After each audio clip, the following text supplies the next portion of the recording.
اللہ تعالیٰ نے انسان کو بنایا ہے اور انسان بھولتا بار بار ہے اور خطائیں بھی بار بار کرتا ہے۔ خطا کرنے والا اور بھول جانے والا اللہ کی بارگاہ میں ایسا نہیں ہے کہ وہ ہمیشہ کے لیے ناکارہ ہے، بلکہ اللہ تعالیٰ نے اسے زندگی میں بار بار موقع دیے ہیں کہ تو اپنی خطاؤں سے اور اپنی بھول سے پھر سے دوبارہ اپنی اچھی زندگی میں آ جا، اور اسی کو ہم توبہ کہتے ہیں۔ توبہ کا جو آپشن رکھا گیا ہے انسانوں کے لیے، مسلمانوں کے لیے خاص طور پر، بہت ہمت والا ہے دروازہ ہے، بہت ہمت والا دروازہ ہے۔ اور اسی وجہ سے حدیث پاک میں یہ ہے کہ گناہ کرتا ہے بندہ، پھر توبہ کرتا ہے، پھر گناہ کرتا ہے، پھر توبہ کرتا ہے، یہ کرتا رہتا ہے۔ فرشتے اللہ کی بارگاہ میں عرض کرتے ہیں کہ مولا یہ تو بار بار وہی کرتا ہے، پھر توبہ کرتا ہے۔ اگر ہمارے ساتھ کوئی غلطی ایک بار دو بار کر دے، تیسری بار تو ہم اسے چھوڑیں گے بھی نہیں۔ انسانوں کی طبیعت تو یہی ہے۔ لیکن بندہ جب بار بار ایک خطا کرتا ہے اور پھر توبہ کرتا ہے، پھر خطا پھر توبہ، تو فرشتے جب اللہ کی بارگاہ میں یہ عرض کرتے ہیں کہ یہ مولا یہ ہر بار یہی کرتا ہے، تو جانتے ہیں پروردگار عالم کیا فرماتا ہے، ارشاد فرماتا ہے اے میرے فرشتوں، میرا بندہ مجھے رحمان سمجھتا ہے اس لیے بار بار توبہ کرتا ہے، مجھے وہ ارحم الراحمین سمجھتا ہے، ورنہ کون بار بار اللہ تبارک و تعالیٰ کی بارگاہ میں دروازہ کھٹکھٹاتا۔ تو رب تبارک و تعالیٰ ارحم الراحمین ہے، یہ تصور ہر مسلمان کے ذہن میں ہے، اس کی وجہ سے وہ کبھی مایوس نہیں ہوتا۔ اور شیطان کا سب سے بڑا حربہ کیا ہے جانتے ہیں آپ؟ سب سے بڑا بہکانے کا اور گمراہ کرنے کا اور ہمیشہ گناہوں میں ملوث رکھنے کا سب سے بڑا آلہ کہ بندے کو سب سے پہلے نا امید کرتا ہے، اب تیرا کیا ہوگا، تو تو بہت برباد ہو چکا ہے۔ یہ جو خیال شیطان ڈالتا ہے دل میں، اس کے بعد پھر وہ بندہ جری ہو جاتا ہے، اب میرے توبہ سے بھی کچھ ہونے والا نہیں ہے، جو جس طرح زندگی چل رہی چلنے دو، ارے 50 سال ہو گئے اب تک میں یہی کرتا رہا، اب کیا سدھروں۔ یہ جو خیالات ہے یہ شیطان ڈالتا ہے تاکہ اس کی کفر پر موت ہو جائے، تاکہ وہ ہمیشہ گناہوں کی موت مرے۔ نا امیدی جو ڈالتا ہے شیطان، اب میرے ساتھ کچھ ہونا نہیں ہے۔ نہیں میرے عزیزو، رحمت عالم صلی اللہ تعالیٰ علیہ وسلم کی بارگاہ میں کیسے کیسے لوگ آئے اور ارحم الراحمین نے ان کی توبہ قبول کی۔ آپ کو ایک بات میں بتاؤں، سیدنا عمر ابن خطاب رضی اللہ تعالیٰ عنہ کا دور ہے۔ مثنوی شریف میں مولانا روم فرماتے ہیں جنت البقیع آپ نے سنا ہوگا، قبرستان مدینے کا، مدینے کے قبرستان میں رات کے وقت ایک بوڑھا آدمی 80 سال کا جو بانسری بجاتا تھا اور اسی سے پیسہ کماتا تھا، اس کی بانسری میں بڑی اچھی لے تھی، بڑی سر اچھی تھی، لوگ سنتے تھے اور پیسے دیتے تھے، لیکن بڑھاپے میں جب سانس پھولنے لگ جاتی ہے، ہانپنے لگ جاتا ہے، سانس نہیں ٹھہرتی، تو بانسری کیسے بجتی؟ اس کی لے ٹوٹ جاتی، لہجے بدل جاتے۔ بوڑھا آدمی، اب اس کی بانسری سننے کو کوئی آتا نہیں تھا اور پیسے ملتے نہیں تھے، تھک ہار کر کے وہ آیا، رات کا وقت تھا، جنت البقیع قبرستان میں، 80 سال کی عمر کا ہو گیا ہے، اس نے بانسری توڑ دی، کہا زندگی بھر جس چیز سے میں کماتا تھا اب میری سانسوں نے جواب دے دیا، جسم پھولنے لگا ہے، سانس زیادہ آنے لگ گئی ہے، اب میرا کھانا پینا کیسا چلے گا؟ خیر ارحم الراحمین ہوں تو تیرا ہی بندہ، میرے اہل و عیال نہیں، میرے رشتہ دار نہیں، مجھے اگر تو بھوکا مارنا ہے تو اسی قبرستان میں مار دے، یا اگر میری زندگی باقی ہے تو میرے رزق کا انتظام کر دے۔ وہ رو رہا تھا 80 سال کی عمر میں۔ جب بندہ لاچار و مجبور ہوتا ہے تو پروردگار کو ہی یاد کرتا ہے۔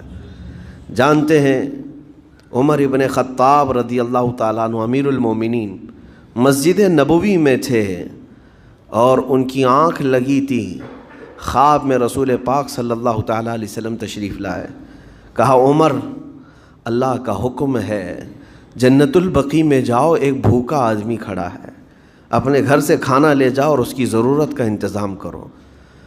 نیند کھلی تو آپ نے دیکھا اللہ کے حبیب صلی اللہ علیہ وسلم کی طرف سے حکم آیا اور رب ذوالجلال کا حکم ہے. گھر سے عمدہ کھانا لیا, توشادان لے کر کے, کچھ مال و متاع بھی لے کر قبرستان میں گئے. ڈھونڈا کون ہے یہاں پر, تو دیکھا کہ ایک ہانپتا کانپتا ہوا 80 سال کا بوڑھا روتا ہوا نظر آیا. امیر المومنین اپنے ہاتھ میں توشادان لے کر اس کے قریب گئے. کہا تو بھوکا ہے؟ کہا ہاں بھوکا ہوں. بیٹھ چل میں تجھے کھلاتا ہوں. دسترخوان بچھا کر اسے اپنے ہاتھوں سے کھلایا اور اسے اپنی ضرورت کے مطابق جو ضروریات تھیں اس کی ضرورت کے مطابق وہ ساری چیزیں دی. وہ بوڑھا پوچھتا ہے آپ کون ہیں؟ حضرت عمر فاروق نے کہا میں عمر ابن خطاب ہوں. وہ ڈر گیا. حضرت عمر سے کون نہیں ڈرتا تھا کہ کہیں یہ کھلا پلا کر کے مجھے کوڑے نہ ماریں کہ زندگی بھر بانسری بجانے والا آج پکڑا گیا ہے, ہاں آج مجھے یہ سزا نہ دے دیں. وہ کانپنے لگا. کہا کہ آپ یہاں کیسے؟ حضرت امیر المومنین کہتے ہیں میں خود نہیں آیا, مجھے اللہ کے رسول نے بھیجا اور رب تبارک و تعالیٰ کا حکم آیا تھا کہ تو بھوکا ہے اور تو نے رزق مانگا ہے اور مجھے تیرے رزق دے کر کے بھیجا گیا ہے. وہ چیخ مار کر کے گر پڑا زمین پر اور رونے لگا, اپنے ہاتھ پھیلا کر کہا سچ فرمایا مولا تو ارحم الراحمین ہے. 80 سال تجھ سے دور بھاگتا رہا, ایک بار کیا تجھے میں نے پکارا, تو نے وقت کی امیر المومنین کو کھانا دے کر بھیج دیا. اللہ رب العزت کی بارگاہ میں نا امیدی اور مایوسی جو شیطان لاتا ہے اس سے بندے بھٹک جاتے ہیں, بہک جاتے ہیں, انہیں توبہ کی توفیق بھی نہیں ملتی. اسی لیے میرا مولا فرماتا انا عند ظن عبدی بی. رب تعالیٰ فرماتا میرا بندہ میرے بارے میں جیسا گمان کرتا ہے میں اس کے ساتھ ویسا سلوک کرتا ہوں. تم کیا گمان کرتے ہو؟ وہ سخت پکڑ کرے گا, ابھی مار ڈالے گا. وہ غفار ہے, قہار ہے, جبار ہے, لیکن ساتھ میں وہ ستار بھی ہے, وہ رحمان بھی ہے, رحیم بھی ہے. اگر رب تبارک و تعالیٰ ہر چیز پر پکڑ کرتا تو ہمارا تو جینا ہی نہیں تھا. یہاں پر اتنے گناہ ہو چکے. اور وہ رب تعالیٰ فرماتا وسعت رحمتی کل شیء, میری رحمت نے ہر چیز کو گھیر رکھا ہے. اللہ رب العزت بندوں کو معاف کرنے کا اظہار زیادہ فرماتا ہے. اور جانتے ہیں آپ گناہ جب عام ہوتے ہیں, میں آپ کو اپنے گھر کی بات بتا دوں. میرے گھر میں آپ 4 دن کے مہمان بن کر کے آئے ہیں. کبھی میری کھڑکی توڑ رہے ہیں, کبھی دروازہ توڑ رہے ہیں, کبھی ہمارے گھر کے برتن پٹک رہے ہیں, کبھی فرشی اکھاڑ رہے ہیں. کب تک برداشت کروں گا؟ آپ کو نکال کر باہر کر دیں گے. مہمان نہیں, یہ بلا ہو گئی ہے, گھر سارا اجاڑ رہا ہے. ایک چیز پر چھوڑ دیا جائے, 2 چیز پر چھوڑ دیا جائے, یہ انسانوں کی فطرت ہے, انسانوں کی فطرت. لیکن رب کائنات اپنی کائنات میں ہم بندوں کو اتارا ہے, ہم نے کیا نہیں بگاڑا اس اپنے گناہوں سے اس کی زمین کو لال کر دیا. ہاں اس کی نافرمانی سے ہم نے اس کائنات کے رنگ کو بدل دیا. کھلے عام گناہ, ننگا پن, بے حیائی, عیاشی, سب کچھ ہوتا رہا. اس کی کائنات ہے, اس کی زمین ہے, اس کی سلطنت ہے.